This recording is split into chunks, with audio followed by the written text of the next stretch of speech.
السلام علیکم ورحمۃ اللہ وبرکاتہ۔ الحمدللہ رب العالمین والعاقبۃ للمتقین والصلاة والسلام علی اشرف الانبیاء والمرسلین نبینا محمد وعلی آلہ واصحابہ اجمعین ومن تبعہم بإحسان الی یوم الدین، اما بعد۔ میرے بھائیوں، دوستوں اور ساتھیوں، درس کا موضوع ہے قرآن کریم اور نبی کریم صلی اللہ علیہ وسلم۔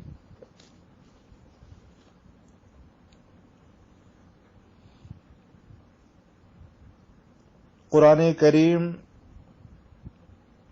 خیر و برکت والی کتاب ہے۔ قرآن کریم عظمت اور فضیلت والی کتاب ہے۔ قرآن کریم حکمت اور ہدایت والی کتاب ہے۔ قرآن کریم شک و شبہات سے بالا تر کتاب ہے۔ قرآن کریم حق و باطل میں فرق کرنے والی، جہالت کے اندھیروں سے نکال کر توحید کے نور سے منور کرنے والی کتاب ہے۔ قرآن کریم ایمان لانے والوں کو جنت کی بشارت دینے والی کتاب ہے اور انکار کرنے والوں کو جہنم سے ڈرانے والی کتاب ہے۔ یہ جس رات نازل ہوا اس رات کی عبادت کو 1000 مہینوں کی عبادت سے بہتر قرار دی گئی۔ نبی کریم صلی اللہ علیہ وسلم نے کہ اس قرآن کریم سے کس قدر محبت تھی، کس قدر آپ کا لگاؤ تھا کہ پورا قرآن آپ کا اخلاق تھا۔ اما عائشہ رضی اللہ تعالی عنہا سے کسی نے سوال کیا آپ کے اخلاق کے بارے میں، تو ام المومنین حضرت عائشہ رضی اللہ تعالی عنہا نے بیان فرمایا کان خلقہ القرآن، نبی کریم صلی اللہ علیہ وسلم کا اخلاق پورا کا پورا قرآن تھا۔ گویا کہ میرے بھائیوں، سورہ فاتحہ سے لے کر کے ناس تک جو اللہ رب العالمین نے فرمایا ہے یہی آپ کی پوری زندگی تھی۔ نبی کریم صلی اللہ علیہ وسلم قیام اللیل میں جب قرآن مجید کی تلاوت فرماتے تو آپ کے رونے کی وجہ سے آپ صلی اللہ علیہ وسلم کے سینے سے ہنڈیوں کے ابلنے کی آواز آتی۔ دیکھیے صحیح ابو داؤد کتاب الصلاۃ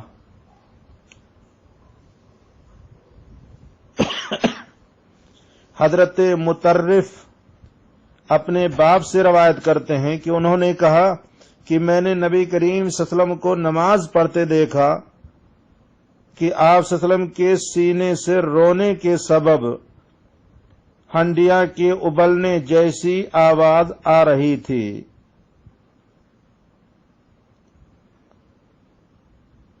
ابو داؤد کتاب الصلاۃ جلد نمبر 1 حدیث نمبر 799۔ نبی کریم صلی اللہ علیہ وسلم میرے بھائیوں ایک لمحہ بھی گنواتے نہیں تھے بلکہ قرآن کریم کی تلاوت فرماتے، حتیٰ کہ ہجرت کے موقع پر جبکہ کفار مکہ نے آپ کے گرفتاری کی بولی لگا دی تھی، سراقہ بن جوشم جو آپ صلی اللہ علیہ وسلم کے تعاقب میں نکلے ہوئے تھے، اس وقت بھی نبی کریم صلی اللہ علیہ وسلم تلاوت فرما رہے تھے۔ حضرت عائشہ رضی اللہ تعالی عنہا سے روایت ہے کہ دوران ہجرت تعاقب کا واقعہ بیان، جب دوران ہجرت سراقہ نے اپنا تعاقب کا واقعہ بیان کیا تو فرمایا کہ میں نے گھوڑا لیا، اس پر سوار ہوا اور سرپٹ دوڑانے لگا، حتیٰ کہ میں ان کے یعنی نبی کریم صلی اللہ علیہ وسلم اور سیدنا ابوبکر صدیق رضی اللہ عنہ کے قریب پہنچ گیا۔ اچانک میرے گھوڑے نے ٹھوکر کھائی اور میں گر پڑا، میں کھڑا ہوا اور ترکش کی طرف ہاتھ بڑھاتے ہوئے تیر لیا اور فال نکالی کہ میں ان لوگوں کو نقصان پہنچا سکتا ہوں یا نہیں۔ فال میری مرضی کے برعکس تھی، لہذا میں اپنے گھوڑے پر سوار ہو گیا اور فال کی خلاف ورزی کرنے میں لگا۔ پھر میں ان کے اتنے قریب پہنچ گیا کہ میں نے نبی کریم صلی اللہ علیہ وسلم کی قرآن مجید پڑھنے کی آواز سنی۔ نبی کریم صلی اللہ علیہ وسلم تلاوت میں مشغول تھے اور ادھر ادھر نہیں دیکھتے تھے، البتہ حضرت ابوبکر بار بار بے چینی سے ادھر ادھر دیکھتے تھے۔ دیکھیے صحیح بخاری حدیث نمبر 3906۔ حدیث سے معلوم ہوتا ہے کہ میرے بھائیو، ایک لمحہ بھی نبی کریم صلی اللہ علیہ وسلم یوں ہی نہیں گنواتے تھے، بلکہ قرآن مجید کی تلاوت میں آپ مشغول رہتے تھے۔ رمضان المبارک میں ہر سال قرآن مجید حضرت جبریل علیہ السلام کو سنایا کرتے تھے۔ سال وفات آپ صلی اللہ علیہ وسلم نے 2 مرتبہ حضرت جبریل علیہ السلام کو قرآن مجید سنایا۔ حضرت ابو ہریرہ رضی اللہ تعالیٰ عنہ بیان کرتے ہیں کہ نبی کریم صلی اللہ علیہ وسلم کے سامنے ہر سال ایک بار قرآن پڑھا جاتا۔ جس سال آپ صلی اللہ علیہ وسلم نے وفات پائی، آپ کے سامنے 2 بار قرآن مجید ختم کیا گیا۔ اس طرح ہر سال آپ 10 دن کا اعتکاف فرماتے، لیکن جس سال آپ نے وفات پائی اس سال 20 دن کا اعتکاف فرمایا۔ صحیح بخاری حدیث نمبر 2099۔ قیام اللیل کے دوران آپ صلی اللہ علیہ وسلم نے سورہ مائدہ کی ایک ہی آیت بار بار تلاوت فرمائی، یہاں تک کہ فجر ہو گئی۔ حضرت ابو ذر رضی اللہ تعالیٰ عنہ کہتے ہیں کہ نبی کریم صلی اللہ علیہ وسلم قیام اللیل کے لیے کھڑے ہوئے اور ایک ہی آیت پڑھتے پڑھتے صبح کر دی، اور وہ آیت یہ تھی: اعوذ باللہ من الشیطان الرجیم، ان تعذبہم فانہم عبادک وان تغفر لہم فانک انت العزیز الحکیم۔ اگر تو انہیں عذاب دے تو وہ تیرے بندے ہیں، اور اگر انہیں معاف فرما دے تو تو غالب اور حکمت والا ہے۔ اسی طریقے سے جب آپ قرآن کریم پڑھتے ہوئے سنتے تھے تو رونے لگ جاتے تھے۔ آپ خود قرآن پڑھ کر کے روتے تھے، اور جب کسی سے قرآن سنتے تھے تو آپ رونے لگتے تھے۔ حضرت عبداللہ ابن مسعود رضی اللہ تعالیٰ عنہ کو آپ نے قرآن پڑھنے کے لیے کہا۔ عبداللہ ابن مسعود رضی اللہ تعالیٰ عنہ نے بیان فرمایا کہ میں قرآن پڑھنے لگا تو آپ صلی اللہ علیہ وسلم کے آنسو بہنے لگے۔ حضرت عبداللہ ابن مسعود رضی اللہ تعالیٰ عنہ بیان کرتے ہیں کہ نبی کریم صلی اللہ علیہ وسلم نے مجھے حکم دیا کہ مجھے قرآن سناؤ۔ میں نے عرض کیا کیا میں آپ کو قرآن سناؤں، حالانکہ آپ ہی پہ تو قرآن نازل ہوا ہے؟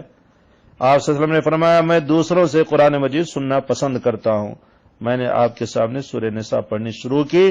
جب میں اس آیت پر پہنچا فَكَيْفَ إِذَا جِئْنَا مِن كُلِّ أُمَّةٍ شَهِيدٍ فَكَيْفَ إِذَا جِئْنَا مِن كُلِّ أُمَّةٍ شَهِيدٍ وَجِئْنَا بِكَ عَلَى هَؤُلَاءِ شَهِيدًا۔ سورہ نساء کی آیت نمبر 41۔ کیا حال ہوگا اس وقت جب ہم ہر امت سے ایک گواہ لائیں گے، اور اس امت پر گواہی دینے کے لیے آپ کو لائیں گے۔ آپ صلی اللہ علیہ وسلم نے یہ آیت پڑھی اور اس کے بعد کہا امسک، اے عبداللہ بس کرو۔ فَإِذَا عَيْنَاهُ تَذْرِفَانِ۔ حضرت عبداللہ بن مسعود رضی اللہ عنہ کہتے ہیں کہ اس وقت آپ صلی اللہ علیہ وسلم کی آنکھوں سے آنسو بہ رہے تھے۔ صحیح بخاری حدیث نمبر 4582۔ نبی کریم صلی اللہ علیہ وسلم سب سے زیادہ خوش الحان تھے، بڑی پیاری آپ کی آواز تھی۔ صحیح مسلم کی روایت ہے، حدیث نمبر 1039۔ حضرت براء ابن عازب رضی اللہ عنہ کہتے ہیں کہ میں نے نبی کریم صلی اللہ علیہ وسلم کو عشاء کی نماز میں سورہ 3 پڑھتے ہوئے سنا، اور میں نے ایسا خوش الحان کسی کو نہیں پایا۔ نبی کریم صلی اللہ علیہ وسلم قیام اللیل میں اتنی لمبی قرات کرتے تھے یہاں تک کہ آپ کے قدم مبارک سوج جاتے تھے۔ حضرت مغیرہ بن شعبہ رضی اللہ تعالیٰ عنہ سے روایت ہے کہ نبی کریم صلی اللہ علیہ وسلم نے نماز پڑھی جس میں اتنا قیام فرمایا کہ آپ صلی اللہ علیہ وسلم کے قدم مبارک سوج گئے۔ آپ صلی اللہ علیہ وسلم سے عرض کیا گیا، آپ صلی اللہ علیہ وسلم نے کہ آپ اتنی تکلیف کیوں اٹھاتے ہیں؟ اللہ رب العالمین نے تو آپ کے اگلے پچھلے سارے گناہ معاف فرما دیے ہیں۔ آپ صلی اللہ علیہ وسلم نے فرمایا، کیا میں اپنے رب کا شکر گزار بندہ نہ بنوں؟ صحیح مسلم حدیث نمبر 7125۔ آپ قیام اللیل کی ایک ہی رکعت میں آپ صلی اللہ علیہ وسلم نے سورہ بقرہ، سورہ نساء، آل عمران کی تلاوت فرمائی۔ حضرت حذیفہ رضی اللہ تعالیٰ عنہ بیان کرتے ہیں کہ نبی کریم صلی اللہ علیہ وسلم کے ساتھ ایک رات ہم نے نماز پڑھی، آپ نے سورہ بقرہ کی تلاوت شروع کی، میں نے خیال کیا کہ آپ 100 آیت کے بعد رکوع کریں گے، لیکن آپ مسلسل پڑھتے گئے۔ میں نے پوچھا، آپ صلی اللہ علیہ وسلم پوری رات، میں نے سوچا کہ آپ صلی اللہ علیہ وسلم پوری سورت 2 رکعتوں میں پڑھیں گے، لیکن آپ صلی اللہ علیہ وسلم پڑھتے گئے۔ میں نے سوچا کہ اب آپ صلی اللہ علیہ وسلم سورت مکمل کر کے رکوع کریں گے، لیکن آپ صلی اللہ علیہ وسلم نے ثم افتتح النساء، پھر آپ نے سورہ نساء شروع کر دی اور اسے مکمل کیا، ثم افتتح آل عمران، اور پھر سورہ آل عمران بھی شروع کر دی اور اسے مکمل کر دیا۔ دیکھیے صحیح مسلم حدیث نمبر 1814۔ اس طرح سے میرے بھائیوں نبی کریم صلی اللہ علیہ وسلم کی محبت تھی قرآن سے، اس قدر شوق اور ذوق تھا کہ آپ کے پاؤں کے اندر سوجن ہو جاتا، آپ کے قدم مبارک سوج گئے اور صحابی کو تھکاوٹ محسوس ہونے لگتی تھی۔ حضرت ابو وائل رضی اللہ تعالیٰ عنہ کہتے ہیں کہ حضرت عبداللہ نے بتایا کہ میں نے ایک رات نبی کریم صلی اللہ علیہ وسلم کے ساتھ نماز شروع کی تو آپ صلی اللہ علیہ وسلم نے اتنی لمبی قرات فرمائی کہ میں نے ایک بری حرکت کرنے کا ارادہ کیا۔ حضرت ابو وائل نے پوچھا، عبداللہ کس بات کا ارادہ کیے؟ حضرت عبداللہ نے جواب دیا، میں نے ارادہ کیا کہ میں بیٹھ جاؤں، حممت ان اجلس، میں نے ارادہ کیا کہ میں بیٹھ جاؤں اور آپ کا ساتھ چھوڑ دوں۔ یہ ہے میرے بھائیوں نبی کریم صلی اللہ علیہ وسلم کا شوق اور ذوق قرآن کریم کی تلاوت سے، کہ صحابی